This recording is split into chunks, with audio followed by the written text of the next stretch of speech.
In this video, we'll be taking a look at what might have happened if Pony never left TSP.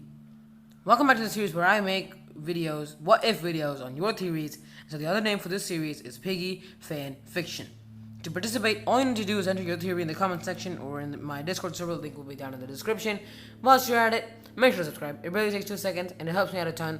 And without further ado, let's jump right into today's video. What if Pony never left TSP?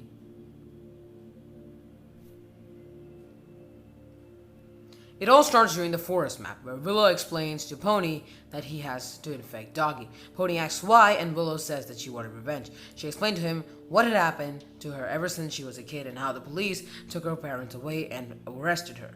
Pony, sympathizing for Willow, agrees to the plan. This is the place where the story changes. In the actual storyline, Willow forces Pony to do this without any sort of explanation other than just she wanted revenge. But now Willow explains to him what had happened to her, and Pony feels that this was only right if she got revenge. So now Pony and Willow infect Doggy, and the player wakes up to a surprise awaiting him.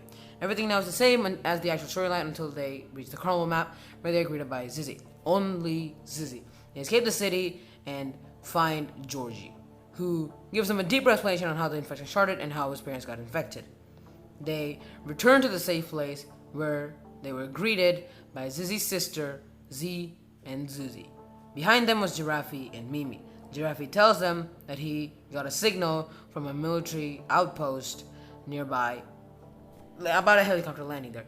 The player figures out this is Mr. P with Zizzy and travels with Zizzy to the outpost. Zizzy, struggling to fend the defenders off by herself, was cornered until the player saved her. Here, if Pony was there, she would have had help, but since she was alone, whilst the player was opening the plant, she had no one to help her. This is a significant change in the story. Zizzy doesn't have someone who she can rely on. After opening the door to the plant, Georgie appears from behind and surprises them. Zizzy, trying to be brave, tells the player to head on inside and she will fend the infected. And the player says, "Are you mad? You will definitely lose. It's better you come inside," the player said in a confident voice. Zizzy, accepting the truth, heads inside and shuts the door.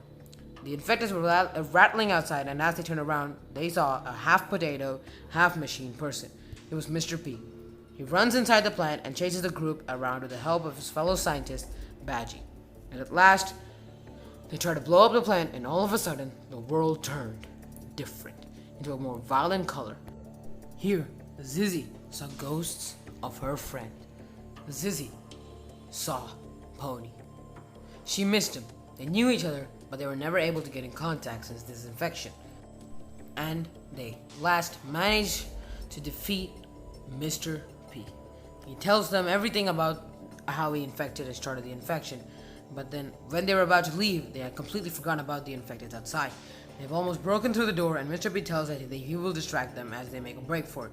Limping, Mr. P heads towards the door and leads the infected outside towards the tank, and as the group make a break for it. As the group make it back to the safe house to rest, the player and Zizzy discuss about the ghost that Zizzy saw, about Pony. She tells him how much she misses Pony. Fast forward to Book 2, Chapter 2, where the player and Zizzy are heading towards the Old Oak. They get jumped by TSP, the very gang who infected Doggy. And on the other side, as Zizzy turns around to look at the members, she sees him. She sees Pony.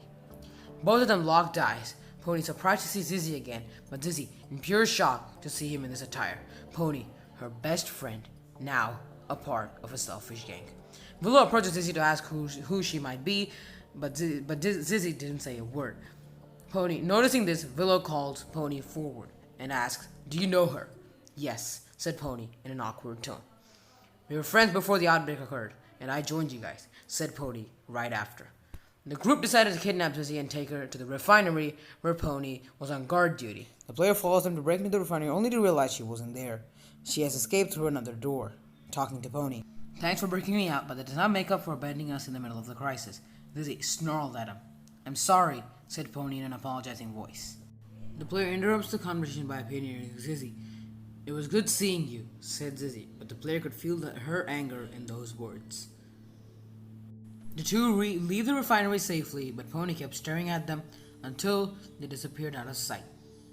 Learning about the news, Willow forces Pony to tell where the safe place is, or she will kick him out of the group. Pony, being the scaredy cat he is, agreeing, letting them know the intel, and soon enough, they show up in front of the safe place. They shot down the building and drove the group out of the safe place and took them to a prison. Willow, after capturing them, tells Pony, "You better be loyal to us. You already know what I did to Tigray, so it is advisable that you obey our orders." Pony shot her a guilty look and left to guard the cell.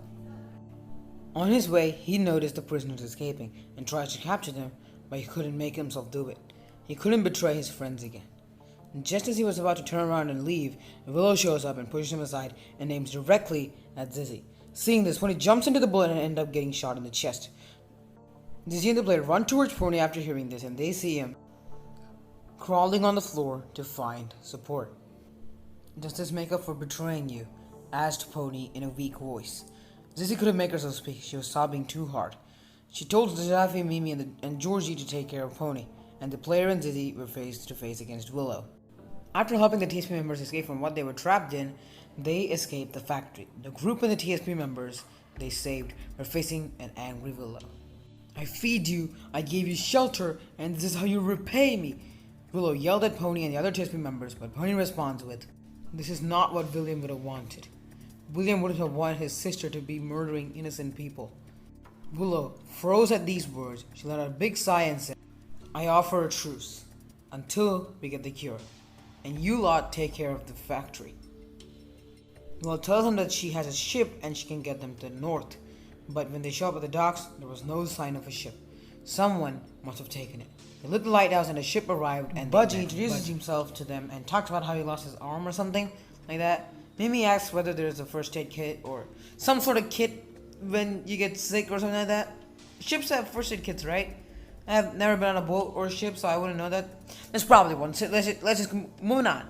Mimi and Jerpy help Pony heal himself until they reached Doveport, where they saw Willow's boat. After escaping the docks, the player and Pony head out first, where they meet a tiger with glowing orange eyes. Pony screams his name, Tigray, but he never heard it. They zoom out of the docks to find the surface bombed. They run to the cabin and meet Kona. Mimi seems to know Kona and we're talking like they've been talking this whole time before, like this infection never happened. And he tells him it is too dangerous to leave through the front door and tell them that there's a temple connected to his lab, which is an exit leading to the surface. They run away from a scary spider and reach the surface. And at last, they found the camp where the military were working on a cure. They managed to open up the elevator where the group split. Mimi, Giraffe, the sisters, and Georgie, Guard, and the rest went into the lab, and there they met a cursed Tigray. His eyes looked bright orange and was playing bombs around the plant. "You cannot stop me from saving my friend," said Tigray, but that felt far too unnatural to be a real voice. "What has happened to you?" asked Pony.